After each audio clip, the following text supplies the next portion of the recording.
Bueno, y por supuesto que la agenda está marcada por lo que son las amplias repercusiones después del mensaje del presidente Javier Milei en la jornada de ayer por cadena nacional.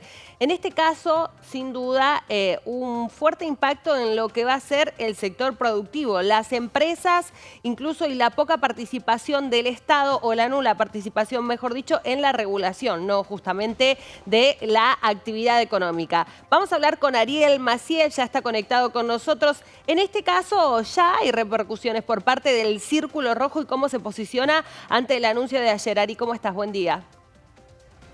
¿Cómo andas? Buen día, Rocío. Efectivamente, el mundo empresario tuvo una reacción. Primero, en algunos casos inmediata, en otros empezaron a analizar la letra chica para poder señalar algunas cuestiones. Empezamos por alguien que generalmente es polémico y que suele tener expresiones públicas muy contundentes. El caso de Marco Galperín, ¿no? El dueño de Mercado Libre, en donde dijo, te Ujú. mintieron durante, era muy divertido, porque se te mintieron durante 80 años y te dijeron la verdad en 10 minutos. Eso generó una amplia repercusión en todo el mundo empresario. ¿Por qué? Porque existe una percepción de que les empiezan a sacar del medio debates históricos que tenían. Lo charlábamos durante el día de ayer y lo veníamos hablando en estos días, cómo muchas empresas y muchas entidades habían reclamado modificaciones que se quedaban cortas, esas modificaciones o esos pedidos, en relación con lo que se iba a anunciar. Bueno, el DNU de anoche generó muchas expectativas positivas en el Círculo Rojo y críticas en los sectores pymes que ya empiezan a poner un signo de interrogación. Todo esto enmarcado en cuál es la legalidad que tiene Claro. este DNU que incorpora modificaciones en unas 300 leyes que regulan a la Bueno, economía y a distintas partes de la sociedad. sin duda, Ari, enmarcadas absolutamente en una política de shock, ¿no? Cero gradualismo es lo que vemos en lo que se anunció ayer y me imagino que hay varias cuestiones que podemos ir desgranando que prestaron atención el sector empresarial. Por un lado, la reforma laboral, ¿no? La ampliación del periodo de prueba hasta 8 meses, esto de no hablar de una relación encubierta si un trabajador que suele facturar a la misma empresa no es una relación justamente laboral encubierta, sino que puede ser un colaborador, la reducción de las cargas patronales, la reducción del caso de indemnización. Eso en cuanto a lo que sería, ¿no?, la parte de los trabajadores, más allá de el otro tema que seguramente vamos a ampliar con el derecho a huelga, con incitar, digamos, la protesta dentro de los espacios de trabajo. Un tema que resonó sin duda, dijo Javier Milei, prohibido prohibir las exportaciones en un contexto donde no se va a garantizar el abastecimiento y tal vez hay un mercado mucho más competitivo afuera. Allí los empresarios me imagino que piensan en dólares. Sí, Rocío, mira, hay muchas de las cosas que señalaste que realmente son muy interesantes poder seguir el hilo. Arranquemos por este final que me parece muy, pero muy importante, porque efectivamente esto significaría digamos, la libertad comercial para poder exportar. Ahora, ¿qué sucede de parte de qué es lo que dicen las empresas? Este gobierno ya le puso un cepo a las exportaciones justamente por la falta de dólares, ¿sí? Y hoy ninguna empresa está pudiendo exportar porque existe un diferencial entre la liquidación, a qué tipo de dólar se liquida para poder venderla al mundo y a qué tipo de dólar se paga cuando tenés que importar para poder producir esos productos.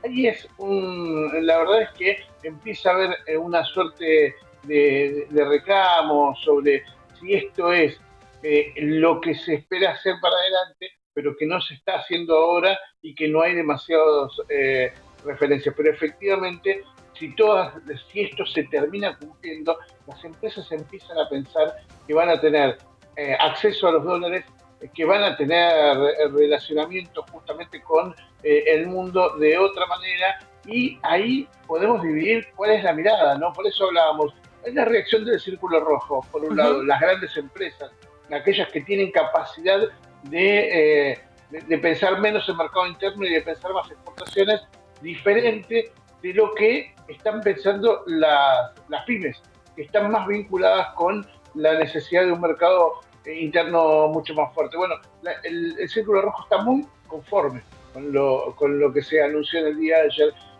Lo Sí, dijo igual digo, públicamente. Ari, si se liberan también las importaciones, hay que ver qué tan competitivos pueden llegar a ser, ¿no?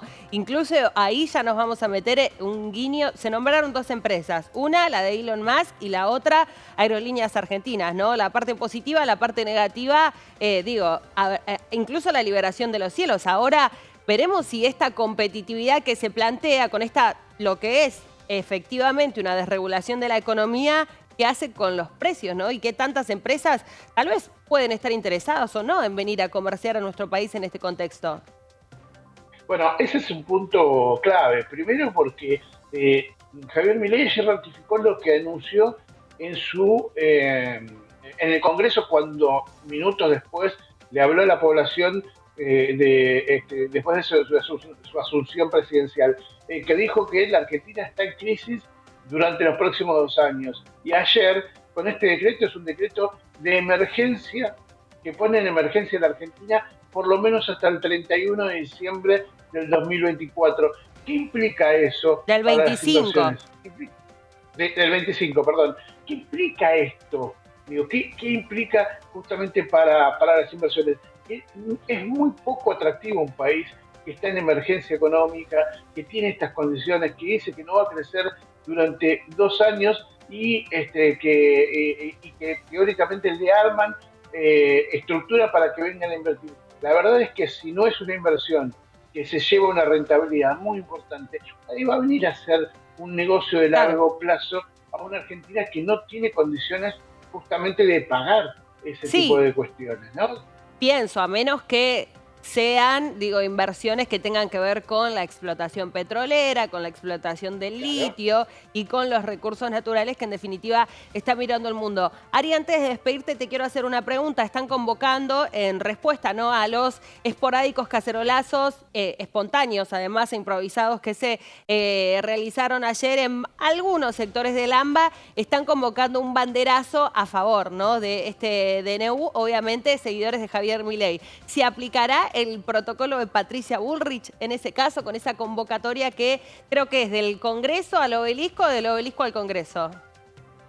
Sí, la verdad es que nosotros habíamos visto ya con aquellas declaraciones de Mauricio Macri cuando habló de los famosos orcos que iban a estar queriendo interrumpir el plan de Milei y hablaba de los jóvenes que iban a salir a defender las ideas del gobierno. Bueno, hay cierta preocupación sobre eso. Ayer cuando fue la marcha piquetera, hubo algunas discusiones públicas que se viralizaron sobre los que marchaban a favor y aquellos que le reprochaban el tipo de la marcha. Lo que sucedió anoche realmente fue impactante desde el punto de vista social, una reacción absolutamente espontánea, más allá de que Patricia Bullrich habló de la oposición por el tema de los cacerolazos, Ujú. lo relacionó directamente con una organización opositora, los cacerolazos que se vieron no solamente en Capital Federal, sino en distintos puntos de la región metropolitana e incluso en la capital platense, en la capital bonaerense de La Plata. Bueno, en ese contexto sí, efectivamente vamos a ver cuál o qué tipo de reacción. Ayer no hubo ningún control antipiquete de parte tampoco ni del gobierno de la ciudad ni del gobierno nacional ante los cacerolazos, ¿sí? Entiendo que van a utilizar el mismo método para los libertarios que salgan a respaldar, pero sí empieza a entrar en conflicto un protocolo que va a tener que discernir en qué momento Claro. entrar y en qué no. Por lo tanto, no es un protocolo rígido, evidentemente es un protocolo que tiene selectividad y eso, digo, porque al gobierno no le hubiera convenido reprimir los cacerolazos. Por supuesto. Entonces, definitivamente va a terminar siendo una herramienta discrecional que va a utilizar el gobierno y me parece que está más apuntado a las organizaciones sociales para que no le tengan las calles constantemente cortadas que algún otro tipo de Sí, organización. Y igual de hecho, digo, tenemos si cortar la calle es un delito, como dijo la ministra de Seguridad, exacto, debería aplicarse también en este caso si en ese banderazo se corta la calle, ¿no? Para incluso manifestarse a favor. Así que sin duda va a ser clave, primero, el número de la convocatoria, como uno de los datos, y claro. segundo, si circulan en fila india o si cortan y se aplica el protocolo ARI. Efectivamente, y otra cosa que tiene que ver con lo que va a suceder con las organizaciones sindicales. Recordemos que las sociales Ujú. estaban amenazadas por la baja de los planes sociales. En este caso, las sindicales representan y están integradas por trabajadores en la formalidad, por lo tanto, no hay amenaza por tema de planes. Y en ese contexto hay muchos sectores que le están reclamando a la CGT que empiece a definir un plan de lucha y un llamado a un paro nacional con movilización, algo que claramente tampoco podría ser lógico que se aplique este protocolo Ujú. antipiquete, sabiendo justamente que cuando, como bien señalabas, si es masiva, va a ser un tanto imposible que se ponga en marcha. Por eso, este tipo de planes, cuando son tan rígidos o son tan abarcativos, pareciera ser que entra en una contradicción fuerte y veremos qué tipo de sostén tiene en su apoyo social o Claro. no para poder ser